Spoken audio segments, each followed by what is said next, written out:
Hi, this is Bobby Ryan of the Detroit Red Wings, and you are listening to Empty Betters with Nick, Mac, and Harrison.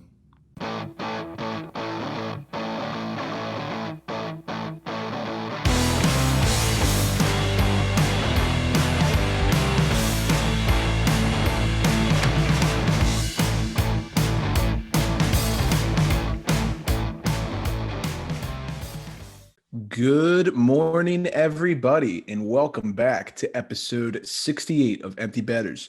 I'm your host, Harrison Scholes. I'm going to toss it across the screen to my co-host, Nick Manella. How we doing, buddy? Doing all right. Basically became a part of the couch this past weekend for March Madness, so that was nice. Tough loss to start it off, but Sparty did not play well enough to stay in that tournament or belong in that tournament, so I can justify that. But yeah, it's been a lot of fun. We've had like a ton of great upsets. I feel like a lot more than like the last 2 years that we've had it. So yeah, it's been exciting. We'll get into the March Madness talk near the end, I think, but Oral Roberts is my pick to win it all at this point. So yeah, we're rocking with it. And now I'm going to toss it off to our producer on the West Coast, who is betting 11 seeds in his bracket, thinking it was going to be Michigan State, but it wasn't, and he's still kind of going deep. Mac Vogel, how are we doing? Yeah, I'm doing well. It is funny. You may have seen on Twitter a little interaction with one of my buddies that we both picked MSU to go pretty far, and we're still benefiting from it because UCLA is doing so well. So that's kind of cool. But yeah, March Madness has been fun. I know, like you said, we'll talk about that a little more later. If you're watching on the YouTube, you see I'm rocking my Mets jersey today. I'm in kind of a baseball mood lately too. I'm just itching to go to a game really badly. Like I just keep wishing I was at Camden Yards or Miller Park. Just there's something about just sitting outside at like a baseball game on a real nice day in the springtime. So here's hoping we can all do that soon, hopefully. But yeah, otherwise can't complain. Excited to talk hockey as always. Yeah, I ordered like a bucket of sunflower seeds so I can just like sit at my desk and like chomp on those and pretend I'm at Camden. Hell yeah, there you go. Yeah, I'm right down the street, so you guys roll through, and I'm like walking distance pretty much. I am excited for that. I was looking up the schedule the other day, seeing the when opening day is, the April schedule, and all that stuff. They are going to have some fans, so yeah. My biggest question is everyone going to go to the games now because we haven't been able to do anything for a year, or is the attendance still going to be like 10% and it's not going to make a difference what the capacity is? I feel like opening day is going to be insane. Well, opening day is always insane. I'm talking like, the Tuesday, Wednesday nighters against like the Mariners. Like, what's going to happen? Well, I think now the thing you have to think about is a lot of people might be working from home and they're probably like sick of being stuck in their house. And they're like, hey, if I'm not having to commute back from work, let me just, if I live close like you, let me just pop right over there, might pop Tuesday off. Yeah, all exactly. These like early 30-year-olds that are living in Canton, stuff like that, and like take the light rail down. The people are going to come out for the games. At least at the beginning. It might wear off a little bit, but yeah. Did you guys see the video of our president tripping up the stairs when he was getting on the airplane? Yeah. I think it was Baltimore Humor. That's a great follow on Instagram if you're from the Maryland area. They made a meme and it was like trying to climb the stairs in the upper deck at Camden after 7 natty bows in 7 innings. On a student night? Yeah.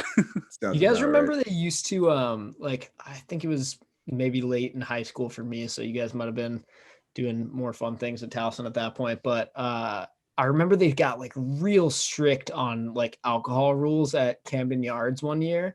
And if you had a water bottle, even if it just looked like water, they had the right to come up to you and like ask to sniff it. And if it was like vodka or something, which a lot of times it was with the way that student section was at Camden Yards, they'd kick you out. And like, I remember friends and stuff getting kicked out for it. Damn. Yeah, that's rough. Yeah, they have cracked down a little bit. They need to. I mean, it's a bunch of 16-year-olds trying to chug vodka. That probably shouldn't be happening. So that's going to end one way. At least shouldn't be happening at a baseball game. Go do it in like your rich grandpa's basement or some shit. I don't know. Fair point. Alrighty, well, we're going to hop into the hockey news, but before we do, I'm going to do the Brackish Life ad read now because we do not have an interview for this episode, but this episode is brought to you by Brackish Life. Let's take a minute to talk about Brackish Life. If you're like us and grew up on the water and outdoors, then Brackish Life is perfect for you. They have a wide selection of gear from UV shirts to hoodies and hats. It's Real Bay apparel made by Real Bay people. Head to www.brackish.life today to check them out. A little salty, a little fresh, Brackish Life.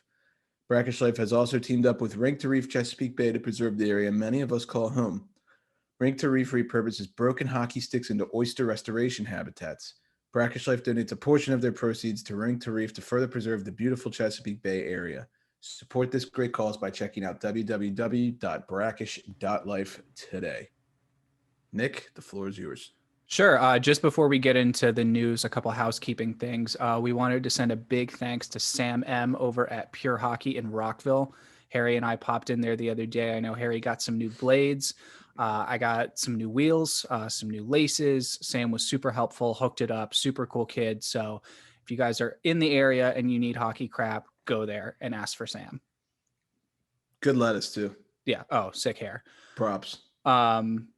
We have started a Facebook group if you're in the Maryland area as well, and you're interested in getting into some pickup roller hockey and probably having somewhere between 3 and 9 beers afterwards or during. Let us know. If you search Empty Betters Pickup Roller Hockey on Facebook, ask to join. We'll let you in, and we'll let you know where we're meeting up and who's playing, and should be a lot of fun. We're looking forward to it. Definitely plan on doing this a lot this summer. So, please feel free to join. We'll try to roll out to as many areas as we can. We really want this to be fun for everybody, just the listeners. Maybe we'll bring a couple things of merch if you are interested, and we can just have a good time. The weekends in the summer, there's nothing better than going out on the rink. Yeah, exactly. I do have to say we did get to finally unveil those jerseys that we had made, and they look phenomenal. They're clean. Very sharp, very sharp. I got year twos is sitting in my closet right now. So there we go. I can't wait to get that thing. Matt, well, actually, I was about to ask Mac where should I ship this, but we don't need to do that live.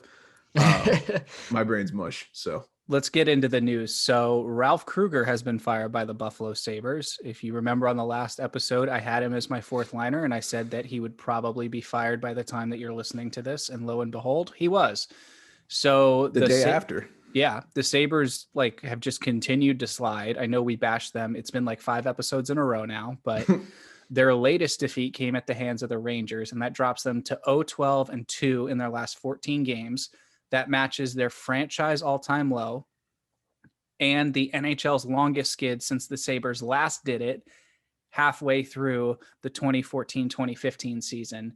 And they're getting dangerously close to that all-time low record held by the Penguins in 2003 and 2004. Where they had 18 losses in a row. Yeah, bad. And then they landed Sid, so that kind of helped. What did I tell you guys last time about the Sabres setting records for a shitty season? Yeah, you called it. They have lost 14 games in a row, and I don't think it's going to end at 15, to be honest. And their star players out for the foreseeable future. Yeah. And their star acquisition has 0 points in 6 games. Ugh. And they're probably going to be just a wholesale club at the trade deadline. So I think so. Not looking great in Buffalo. I don't really want to beat the shit out of them any more than they already are beating the shit out of themselves. So I think we did that quite a bit last episode. I feel bad for Ralph Kruger because I feel like he's a really likable person. I feel like the players love playing for him. I haven't heard a bad thing about the guy. It's just I think he just got a shitty hand dealt to him in Buffalo, and for whatever reason it didn't work, and he just happens to be the first casualty of that bad situation. So I don't think we'll see him out of the league for too long. I'm sure he'll get another coaching job somewhere, and just want to wish him all the best. Moving on, there was a game scheduled last night, which is Monday, between the Oilers and Canadiens that got postponed. It was the first game in the North Division to be postponed all year. I think, Mac, you pointed that out a handful of episodes ago. So, that, definitely threw a wrench into my fantasy lineup because I had a ton of Canadians and Oilers players. So I hate when that happens. It just sucks because you're kind of scrambling. Do we know if that's going to continue? Has there been any more cancellations for the Habs yet? Or is that... I don't know, but I mean, their next 3 games are against each other. It was like a little Right. 3-game series, so we'll have to wait and see what they do there. I believe they're supposed to play tomorrow night, and as Yes. far as I know, that's Wednesday, by the way, in case you're listening to this on Wednesday or something. But yeah, I don't think it's been postponed yet, but I'm anxiously awaiting because, like you said, I got to make a move with fantasy if they're gonna keep postponing these games. Yeah, the way that goes, you just kind of get screwed, especially if it's like a tight matchup and you've got multiple players. So Oh yeah, not much you can do there. The Avs, they made a deal to shore up their shaky goaltending. They acquired goaltender Jonas Johansson from the Sabres on Saturday. If you aren't up to speed, the Avs obviously have Grubauer as their starting goalie. Francouz, who is a fantastic backup, has been dealing with some injuries, and their third string just hasn't been too steady for them. So good move by them to sort of get some insurance here. But I've heard, who was that guy, Miska or something like that? Yeah. That's who they're basically replacing with Johansson. Yeah, but I haven't had a ton of time to watch Johansson's games, but one like Buffalo area reporter said that this was like one of the worst goaltenders he's ever seen, and I thought that was a little bit odd. But Jeez. I was like, maybe it's your team defense that's Buffalo. Right. Yeah. So good move there for the Avs, just to a little safety net. Why not? Connor McDavid, the league's best player. I would say at this point, the face of the NHL, is leading the league in points, assists, and tied for the lead in goals now with Matthews. He's got 60 points in 34 games played. Leon is second in points behind him. No surprise there. When those two are on the ice together, they're going to make some magic. Front runner, I mean, is he just going to sweep, Art Ross, Rocket Richard, Hart, all of it this year? I don't see a world where he doesn't. I mean, especially if he gets triple crowned. I'm curious. I know this isn't a easy thing to Google, but who's the last triple crown winner? It's got to be. It's not Ovi and it's not Sid. I know that. No. So it has to be Lemieux or Gretzky or Yager. It's Yeah. probably one of the 3. So I don't think that's happened since the 90s. Yeah, it might have been that 95 season with Mario, but it could have happened with Yager. I don't know. He is on an absolute tear. I mean, if you look at the top 5 in stats, it's like Connor at 60, Leon at 50, and then everybody else is like high 30s. Just watching. Yeah, it's not even close. So yeah, he's a freak of nature. I don't know what else to say. Yeah. From a whole lot of goals, but just one to a very significant one. Trevor Zegras scored his first NHL goal against the Yotes not too long ago. Got set up on a beautiful pass from another Team America World Junior hero in Troy Terry. That was great to see. And one of the Ducks' other young stars in that game, Jamie Drysdale, it was his first NHL game and had his first 2 NHL points. One of them was a goal, I believe, right? I don't know if there's a goal, but I think it was 2 assists. Okay. But I think he scored like next game or something like that, if I'm not mistaken. So the future's bright in Anaheim. Yeah. It's just probably going to take a little while, but the big 3. Yeah, good to see there. The Canucks have made a couple moves off of the waiver wire. They claimed former Washington Capitals center Travis Boyd from the Toronto Maple Leafs. And then they also claimed right wing Jimmy Vesey from the Toronto Maple Leafs. So Vancouver Capitals strike again. And or the Vancouver Maple Leafs at this point. But yeah, they're really shoring up their bottom 6. And I love both of these moves for that team. Yeah, they've been hot lately. So they're definitely making that push to get into the playoffs and kick out Montreal. Yeah. It's a good move. I still don't think they're going to make the playoffs. The one thing I will say about Travis Boyd is I don't think people understand how talented this guy is. When he was on the Caps, he would regularly get second power play unit time when he was in the lineup. So a very talented player, sort of goes under the radar, but could definitely fit in well into that lineup. Yeah, I think he has a chance to be a solid like 4th line center, similar to Nick Dowd. We just didn't really have a place for him in Washington because we were so deep down the middle, Yeah, exactly.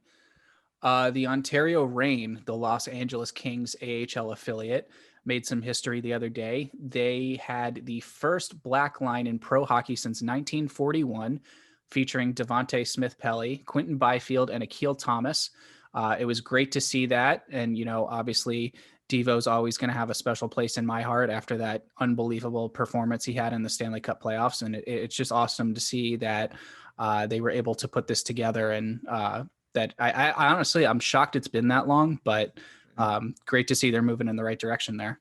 Yeah, it's crazy that it has been that long, but good for DSP, good for all those guys. I think Akil Thomas has his own clothing line. I could be wrong on that. Okay, so I'm not dreaming that. Yeah, it's kind of tight too. That's pretty cool. And I think he's been doing that for a while, like going back to when he was like he might still be a teenager, but I think even earlier on in his teen years and his junior years. Yeah. I think it was Rasmus Andersson, but he tried to steal Philip Gustafsson's, what was it, his first career win puck.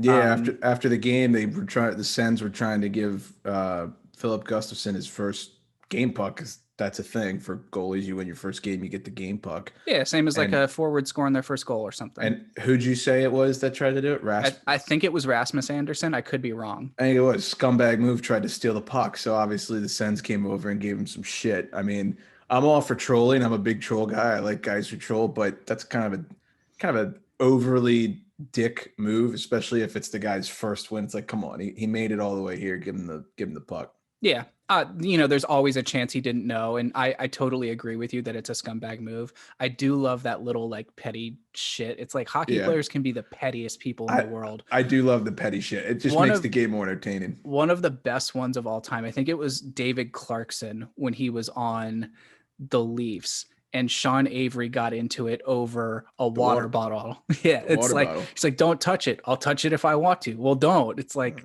and then they almost scrap over it. Yeah, it's just I love it. Yeah, we need more mic'd up stuff too. I think that would have been funny. Some big news that actually came out this morning. The NHL Board of Governors have altered the draft lottery. And this is all from TSN's Pierre LeBrun because he's fantastic. But basically, these key changes include the number of lottery draws is going to be reduced from 3 to 2. So the last place team isn't going to be able to draft any lower than 3rd overall. I think we all understand why they've made these changes after there was some pretty big backlash. After the Rangers landed Laffy and they're like kind of a playoff team? And we're in the playoffs. Yeah. Clubs can move a maximum of 10 spots. So only 11 teams can win the number 1 pick instead of 16. I like that. All these change, and that change starts in 2022. The previous one I said starts in 2021. No team can win the draft lottery more than twice over a 5-year period starting in 2022. I'm looking at you, Edmonton, because you kind of did that for like almost 10 years. So and it didn't matter. Right. They still fucking suck, and half those guys are gone now. Yeah, but going off my previous point, because the third change won't come into effect until 2022, previous lottery victories won't count towards that team total. So none of that starts until 2022. So it's just a clean slate beginning. Clean slate. Wow, that's interesting. Yeah.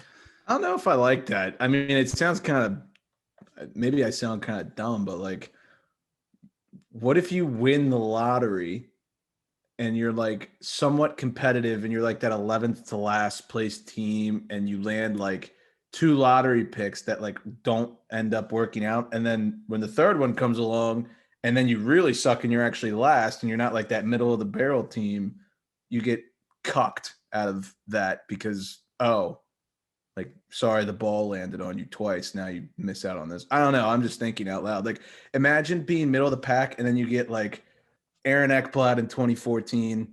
I'm trying to think of who else. I think 13 was McKinnon, 15 was McDavid, so that doesn't really work. But you see where I'm going with it? Maybe you land like Ekblad and Yakupov, and it's like, oh, well, you're fucked. Like, yeah. Or I mean, what was the Oilers? It was Hall, Nugent Hopkins, Yakupov, right? Right. Yeah. So you're saying then like the year that you would have been first, but you're not gonna get it. What if it's like McDavid caliber player and something? Yeah. Yeah.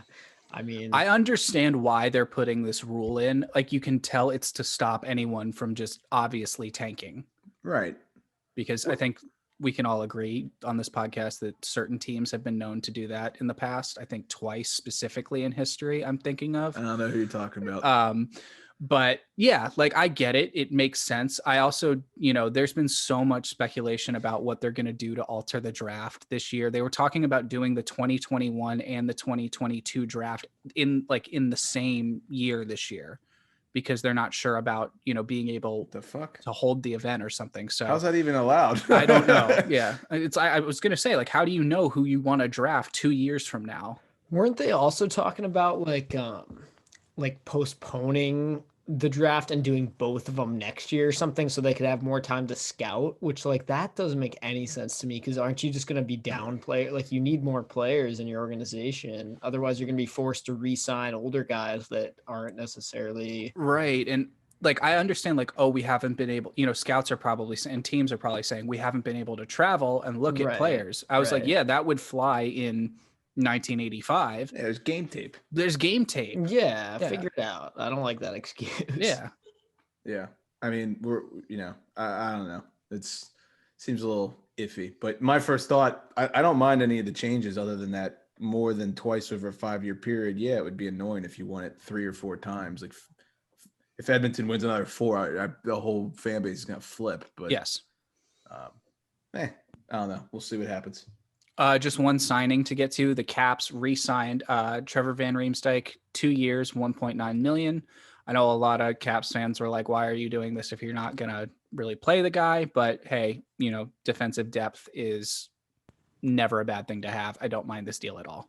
One quick note on that. I was recently thinking about the Caps D situation and how we do have a pretty deep D core and some options we can go to if we have injured guys or whatever. It dawned upon me that we still have Michael Kempney, and he is gonna at some point return from injury. And I don't know if he has a spot in the lineup once he does, because all 6 of our D have just been sick. And like, it made me think, like, should we try to trade Kempney or something like that? I mean, I know he's injured, but. And we just don't know, like with an injury like that, once you come back, what the game is going to look like. And he was fantastic in that cup run, but it's crazy to think that was 3 years ago now. Yeah. So I don't know. I was just thinking about that recently. Yeah. Some injuries to get to. Harry, Gino's out week to week with a lower body injury. What's the word? They always fluff these injuries with Sid and Gino or Letang. They say one thing, it means absolutely nothing. It could be he might not be back till the end of the season. I don't know. Thank you, Jared Tenorti, hometown boy, for knocking out my guy, but it's okay. Did you see that? Did you watch that game, by the way? Did you see the highlights? Because Tenorti fucked up Malkin. He landed awkwardly, but somehow it's diagnosed as a upper body, I think. And then Tanev, in turn, wrecked Tenorti. I think you guys saw that. And I was in retaliation, basically. Yes, in retaliation, but in my opinion, it was also a clean hit, and he didn't get suspended, and they gave him a 5-minute misconduct. I was going to say that was the one where they tossed him, right? That was stupid. Yeah, they tossed him, and then they didn't suspend him. Yeah, I think that was one of those things where the hit just looked a lot worse than it actually was. Like the way he it was the collision that looked really bad. But we were talking about this in our group chat, and we all saw what Ryan Whitney said about it. It was a clean hit. There's 100%. Yeah, there's no denying that. And that's just one of those things where it happens so fast, and the referees have to make these calls in a split second. And, it's hard to blame them sometimes, but sometimes you do want to wring their necks when stuff like that happens. Harry, did that one go to review? Aren't they able to review those now? Yeah, they reviewed it, and they gave him the misconduct. And I feel bad because, Jared's still out hurt, I believe, from that. So that's unfortunate, but. And it was an awkward fall into the boards, but the hit was not dirty, I don't think. I could see 2 minutes for boarding, maybe, and that's it. Just because of the area on the ice, maybe. But I mean, yeah, and that's the thing is sometimes I wonder what is how many times do you see a boarding call where a guy is not hit from behind? It's usually a hit from behind where you call that. Usually. That was a shoulder to shoulder, side by side contact, and the part it was just that perfect awkward distance from the boards where if he loses his balance, he's going to eat shit. It's 3.5 feet. Yeah. So I mean, I don't know. I think it's kind of a bullshit call. Obviously, I'm hoping Jared's okay. Yeah, of course. But and Gino for that matter. But Yeah, sorry. That was like the day after we recorded, so that wasn't fresh in my mind, but I wanted to get that off my chest. I also hate the term week to week. Like day to day, I'm fine with, because that, I can genuinely understand that. Week to week, to me, I'm like, this is the most vague term ever. Yeah. Like, give me a number, but it's the NHL, so they're going to be super vague about any sort of injury. Case in point, Alex Pietrangelo is out for the foreseeable future with a hand injury. Yeah, he took a nasty shot off the hand. Yeah, that sucks. Pretty. Knights are still kind of rolling though. They are. And Tyler Toffoli is not going to play, if these games are played, in any of those 3 games against Edmonton due to a lower body injury. So bad news for my fantasy team and bad news for the Montreal Canadiens. Seriously, they need that. So that about wraps up news, signings, injuries, whatnot. And we're going to hop into some gambling news for you all. But before we do, we just want to let you know that these gambling tips are brought to you by the Maryland Mortgage Wiz. Are you planning on buying your first home this year? Get pre-approved and explore all financing options with Dave, the Maryland Mortgage Wiz. Interest rates are at a historic low and down payment assistance programs are available. Stop renting and put your money in a place that you can call home. Follow Dave Fritz on Instagram at Maryland_mortgage_wiz for more information.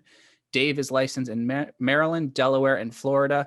Equal housing lender, NMLS number 3094. My future line mate for the roller league, by the way. Yeah? Yeah, we got some chemistry there. So that's sick. Yeah. So whenever I score, I guess I'm gonna have to go give him a little stick tap. Sponsor. Yeah. Sponsor. Buy me a house. Yeah, really.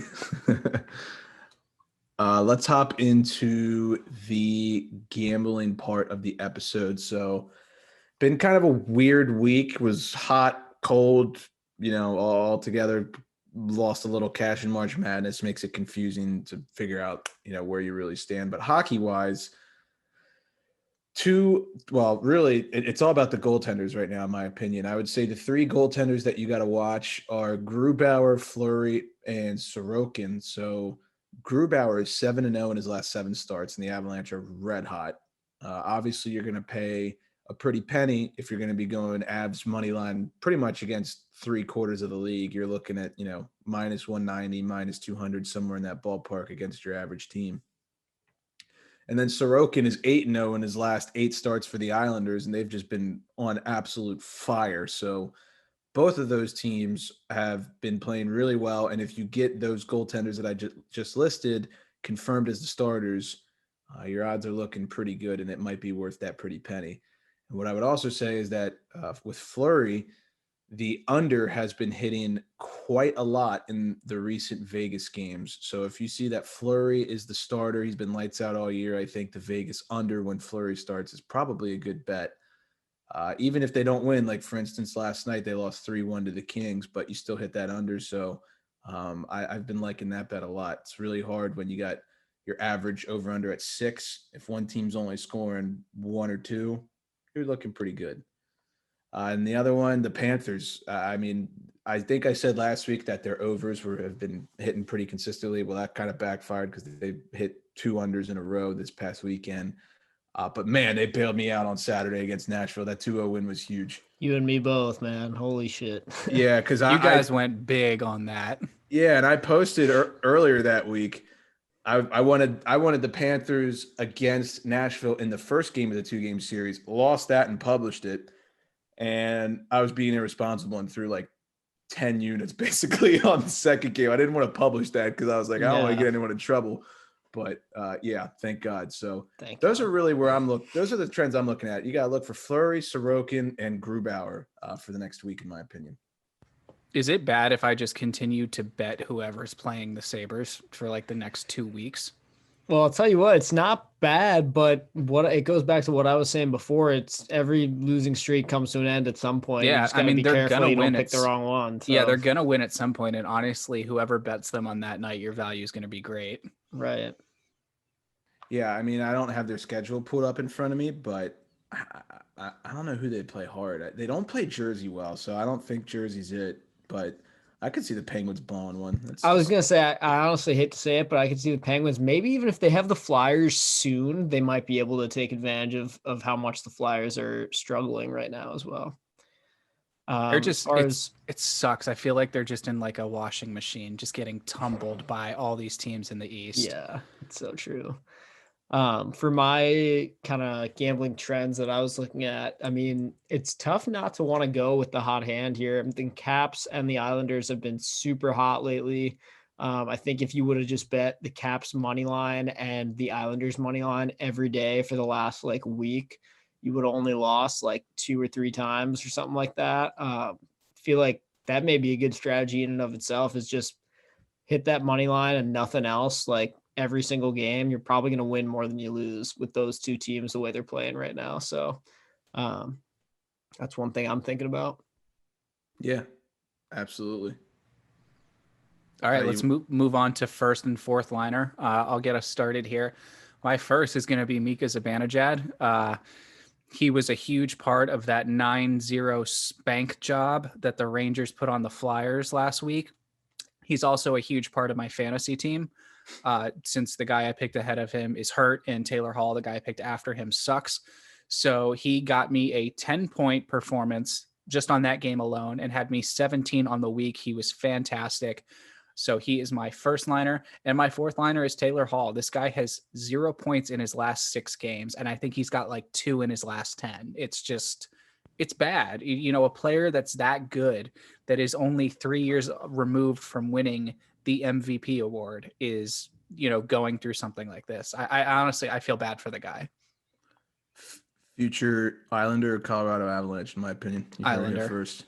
You think? I don't know. Yeah. The Avs are Sakic's one of those guys. He'll put the chips on the table. He'll go all in. I think Lamoriello's like a little bit crazy. I think he's going to do it. Yeah, I would agree. For my first liner, I got Calle Yarncrook of the Nashville Predators.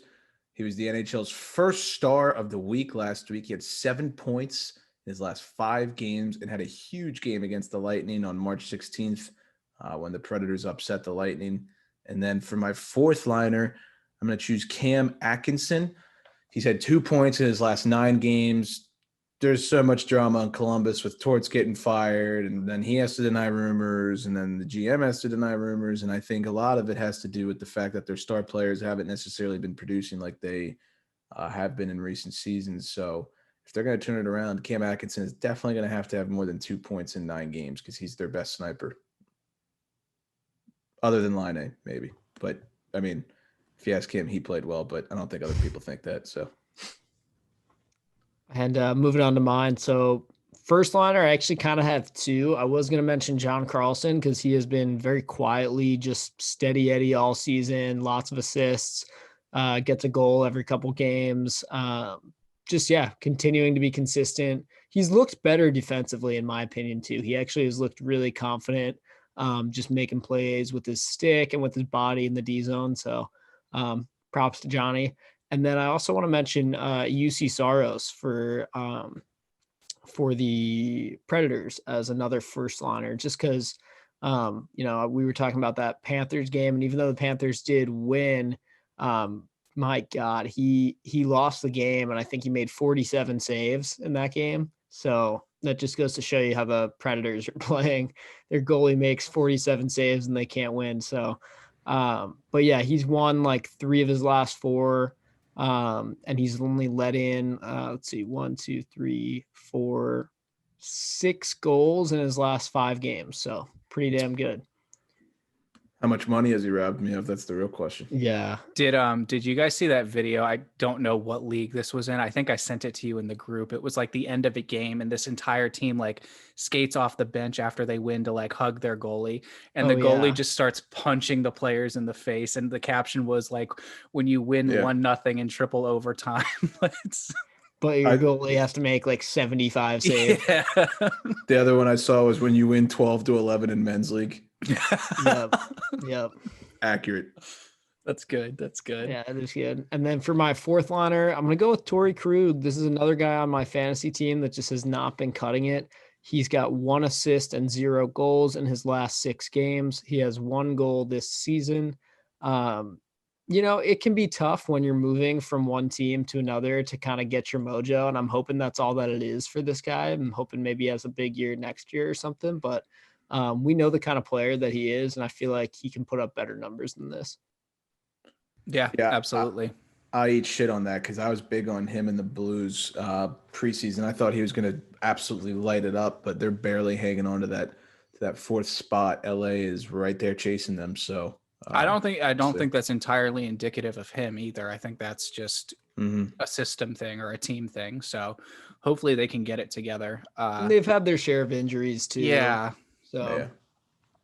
For market report, my trending up team is going to be the Avs. They've won their last 7 in a row, and I think Philip Grubauer is hitting his stride right now. He looks solid. He looks locked in, solidified number 1 goaltender, which is great to see. Obviously, a little bit of homer bias there, but yeah, just great to see that they're doing well, and they've really started to pick up the pace. And down team, I'm going to go with Philly. They, as I mentioned, they got spanked 9-0 by the Rangers without their coaching staff. They had I think coaches from Hartford, come up or something like that. Chris Drury was the coach for that night. One of the GMs too. Yeah. So just, not that, that's a huge deal, but 9-0 without your coaching staff it says a lot about what that team can do.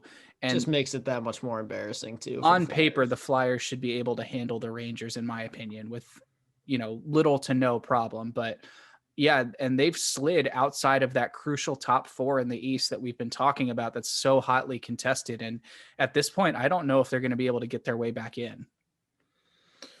Yeah, it's tough. I mean, they lost that 9-0 game. And that was that right after we beat them twice too, Yeah. I think. Yeah. And then after that 9-0 game, they find a way to come back and win against the Islanders.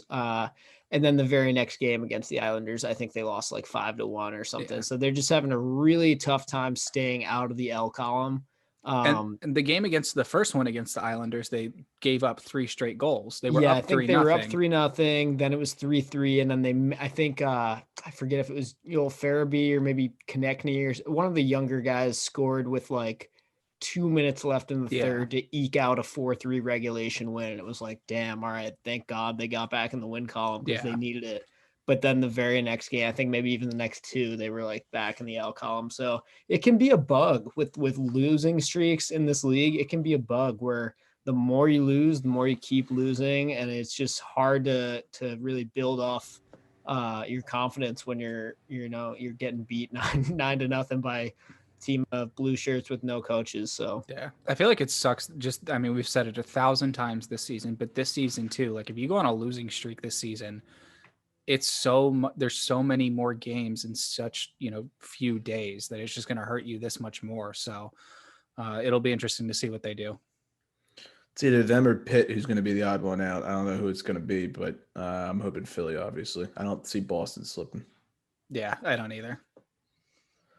For my market report, my up team is going to be the Vancouver Canucks. They are 7-2-1 in their last 10, in large part to their goaltender Thatcher Demko, who Elliot Friedman said on TSN's intermission report the other day, they've got a gem and they're going to have to re-up him here pretty shortly. So Thatcher Demko's 8-2 in his last 10 starts. They are on a 2-game losing skid right now after losing to Winnipeg and Montreal. They got 4-0'd by Winnipeg last night, I believe, on Monday. But hot goaltending is the name of the game. And if you've got a hot goaltender, then your odds are going to be pretty good. So they have kind of turned it around. It's going to be a duel between them and Montreal for that 4th place spot. And we've been saying it every episode.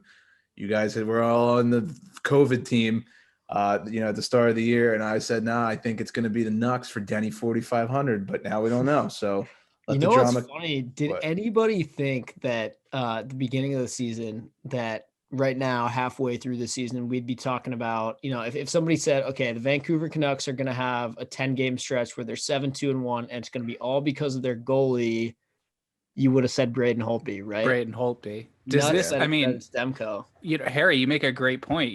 They have a gem in Demko. It's at what point do we start to say that the Seattle Kraken starting goaltender might be Braden Holtby? Yeah, I would love to see it. Here's the answer to that.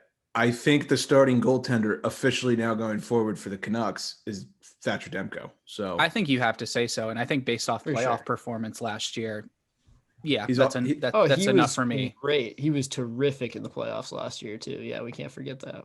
he's been getting the bulk of the starts lately too. So yeah. And my down team kind of pains me because I have a love-hate with the Leafs. I do like the Leafs. I love Austin Matthews. He's probably my favorite player besides anyone on the Pens. I am a sucker for him. But the Bieber curse. Did you guys see that Bieber dropped a music video like featuring the Leafs? Yeah, Since that music video dropped, they are 1-7. Is the Bieber curse real? I love this. The Beaver curse. That's Yeah. awesome. There's a Drake curse. Is there a Bieber curse? I don't know. The Oilers are now tied for first place in the division with 42 points with the Maple Leafs. It's worth noting, though, that the Oilers have played 2 more games than Toronto, but Bieber just dropped his new album, Fire, in my opinion. And now they have the Bieber curse ever since all this, pop culture's been surrounding their team. So we'll see if Austin Matthews can turn it around for his boy, but they have not looked good lately. And as usual, when the Leafs suck, the world panics. So yeah. I haven't listened to the new album. I'm not the biggest Justice Bieber fan, but yeah, it's honestly, how cool is it that like him and Matthews are like boys? Oh, it's awesome. And I was telling, a lot of people still think of Bieber as like 2010 Bieber. He's different. I think he's cool now. Like It's I good am for the game too, because Yes. he's a superstar, and that it just Yeah. gets us more attention. So he's the one pop culture figure that the NHL has. So they need to milk it. And right. Hey, yeah. Wheel of Fortune host Pat Sajak, huge Capitals fan. Just saying. That's true. But yeah, gotta slap that Bieber curse off. So let's turn it around, Leafs. Come on. All right, so for my trending up team, I actually have the New York Rangers. Here's the thing, guys. They're only 4 points out of a playoff spot right now. Like I know we keep talking about that, like those 3 teams, Rangers, Devils, and Sabres are out of it, whatever. And like, we're only talking about what other teams are going to miss out of the Penguins, Bruins, and Flyers. There's an outside chance that Penguins, Bruins, Flyers, maybe 2 of those teams miss if the Rangers stay hot and they continue to win games. I think both of their goalies have looked really good recently. Igor and Georgie, it's proved that they can turn to either one of those guys and have a real solid night in goal. So that could be a big factor moving on. That's kind of why I wanted to highlight the blue shirts a little bit. I believe I picked them to make the playoffs this year. I think they could snag that 4 seed. They could really sneak in there and surprise a lot of teams. I think I picked him too. Adam Fox is fucking nasty, by the way. He's Fantasy definitely team. Yeah, he's definitely got in my opinion, he is the one shining star that's like really turned it up a notch this year. So he's like what great. they wanted in Tony DeAngelo. Yeah, but pretty he's much defensively responsible and doesn't Yes. run his mouth. Yes, he's a stud. He's definitely a future number 1 D man on that team. Definitely. He might get there this season. We don't know. Yeah, and so anyway, the Sabres, we've already, beaten this to a dead horse at this point, but I just have to say they've lost 14 in a row. They have to be my trending down team. If you tripled the amount of points that they have, because they have 16 points right now in the standings. So if you tripled that, they would be 2 points above the Islanders for first place. Just 2 points. They'd be barely in first place if you tripled it. And if you doubled it, they would be not even, well, They'd be what, 5th place? they'd be 4th, but barely. So Jeez. anyway, they have 6 wins. Speaking of points, this is as of March 23rd, which is a Tuesday, obviously. We just wanted to give you an update on where the standings are at this point. In the West, the top 4 making the playoffs would be Vegas number 1, Colorado number 2, Minnesota number 3. I don't think we saw that one coming at all. And St. Louis number 4, but they're hanging on by a thread. Going down to the Central, Tampa number 1, no surprise there. Carolina number 2, Florida number 3, and Chicago, I think, is the biggest surprise there in number 4. Going over to the North, Toronto and Edmonton, as we mentioned, are tied 1 and 2. Edmonton does, I believe, have 2 games in hand, or Toronto has 2 games. Toronto has 2 games in hand. And Winnipeg number 3, Montreal currently number 4, and then bouncing down to the East, the New York Islanders have the control of first place right now. The Caps are 2 points behind them, but with 2 games in hand in second, then Pittsburgh in third and Boston in fourth, with New York knocking on the door. So this is it. This is the home stretch. It's going to come up a lot faster than we're used to. So these standings, you got to look at them every day if you're heavily involved like we are.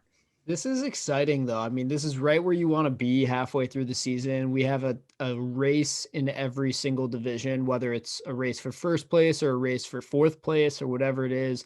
I think that Central Division is super, super interesting because the top 3 teams, right, Tampa, Carolina, and Florida, they're going to make the playoffs. They're all like in the 40s of points, but there's a huge drop off of more than 10 points separating the third and fourth place teams and the Panthers and the Hawks. So that's going to be a real battle. Who gets that fourth place between, the Hawks, the Jackets, the Predators? Can the Stars climb up there and try to get it too? That'll be really interesting. So I'm excited for the last couple of weeks of the season.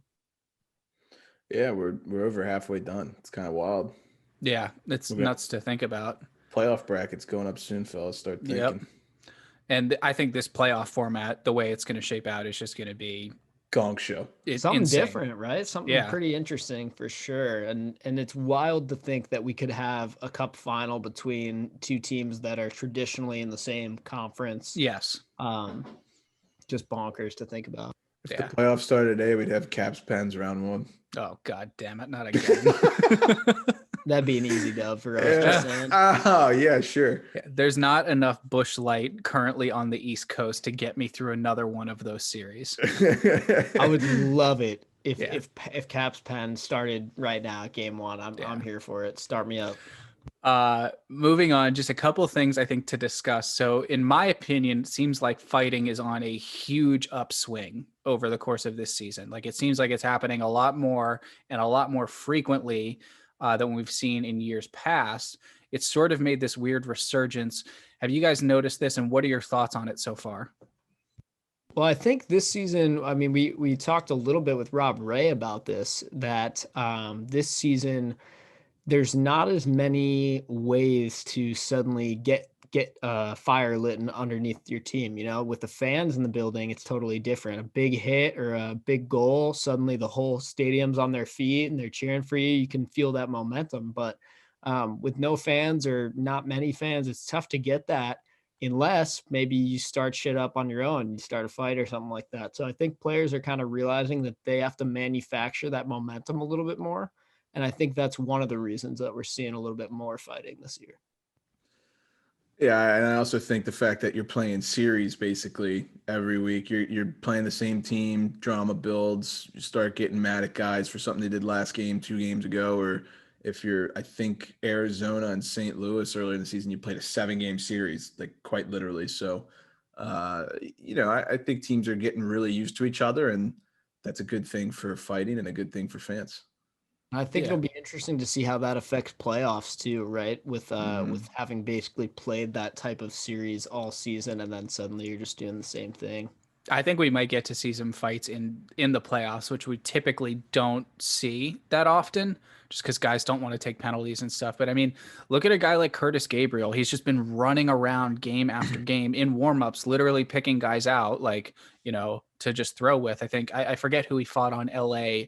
It was either last night or 2 nights ago, but was up against the red line in warmups, cross-checking the guy, saying we're gonna go. So I love that Sharks team, honestly. I know they're probably no chance of making the playoffs, but I love that Sharks team. Yeah. So, he's been a great guy to watch, certainly keeping the fighting thing up.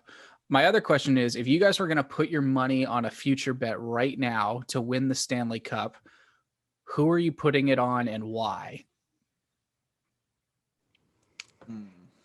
For this year, team this year to win the cup. Well, I think it'll come as no surprise. I'm going to say the Caps, and here's why. I actually have a good reason for it, not just because I'm a homer, right? I am a homer, but I have a good reason for it.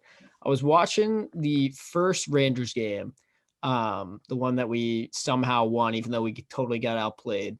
And I was watching Chara play, and I was thinking that the Caps are going to win a cup because of Chara and the way that he's affecting this team. I just really felt like I could see a tangible difference in the way that he was sort of like leading that team, even not being a captain anymore, but just like his presence seems to really like be contagious to the rest of the players. And I don't know. He looks like he wants to win another one too, and he doesn't have a lot of time left to do it. So I don't know. That's one thing that I'll say. I mean, I think the Caps are very good. It wouldn't shock me if they went deep. You guys are going to not like this pick. I really like Carolina. I think Carolina looks good. I don't hate that at all. And you have great value on doing it too. It's a great value. They have, I would say, a top 3 coach in the league, in my opinion. They are rated the #1 defensive core in the league preseason. They have the forwards. I mean, here's the thing, right? Like the Islanders are dominating, but if that offense dries up, they're fucked. I mean, they can't trail in a game by like 2 goals. I mean, or maybe they can, but obviously their wheelhouse is we get the first goal. Barring a defensive collapse, they can't. Right, exactly. With Carolina, I feel like they have the best of both worlds. They can score with teams like Tampa and Florida and Washington, but they can also defend because they're so good defensively and so deep, just like the Islanders can, similar to like Boston or a team of that nature. So it's like a modern version of what the Devils used to be, where it's like if they go up 1-0 or 2-0, like early 2000s Devils, you're done. You're not coming back. Except they can score with the best of them. Right. And they've got Aho, they've got Svechnikov.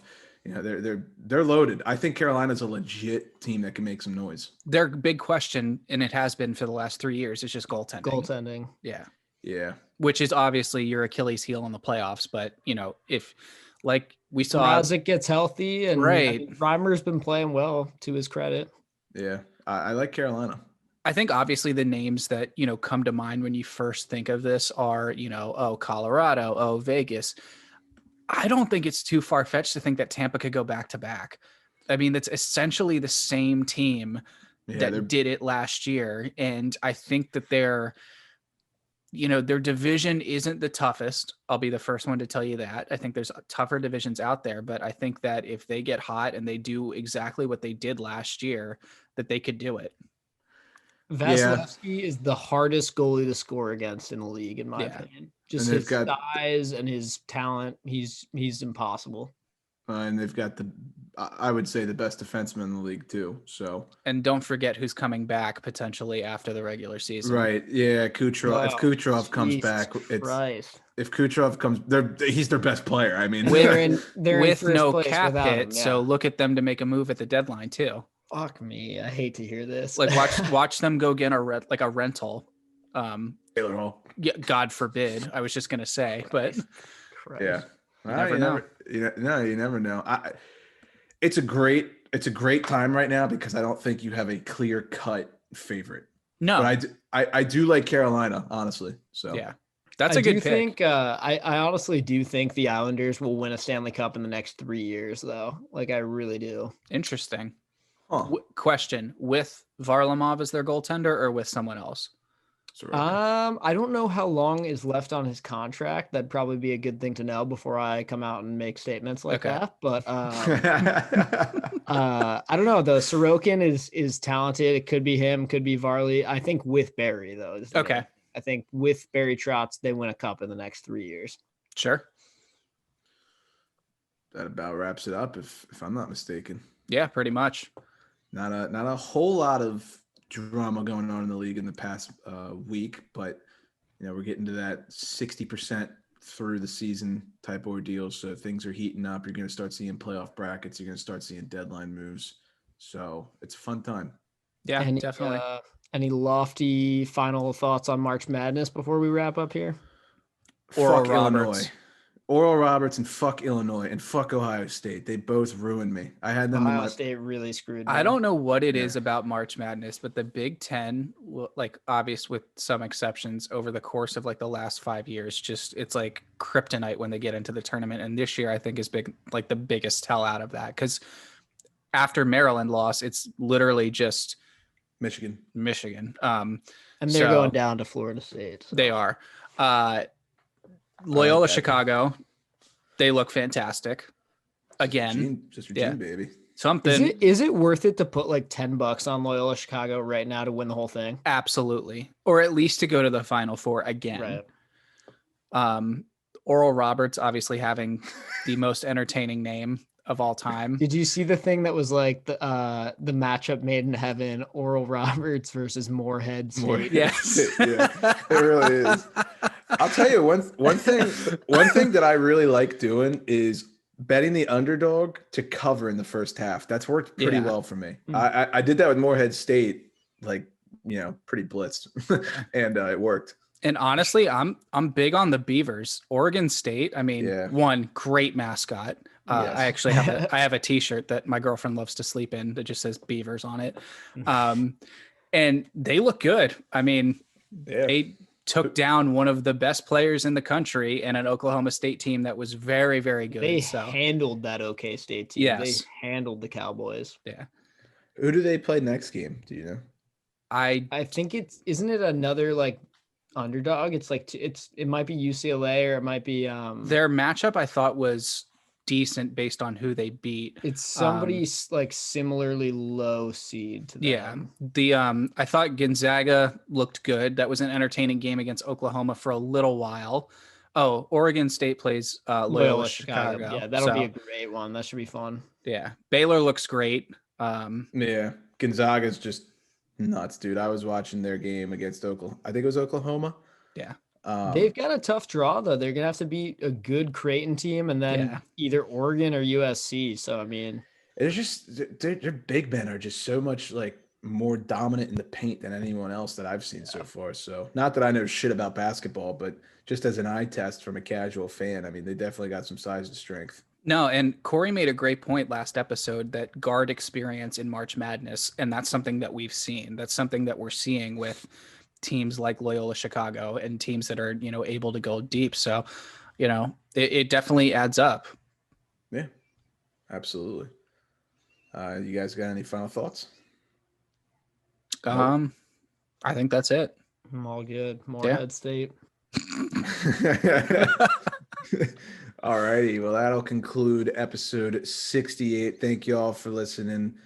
Go check out our sponsors that we, had some ad reads for earlier in the episode.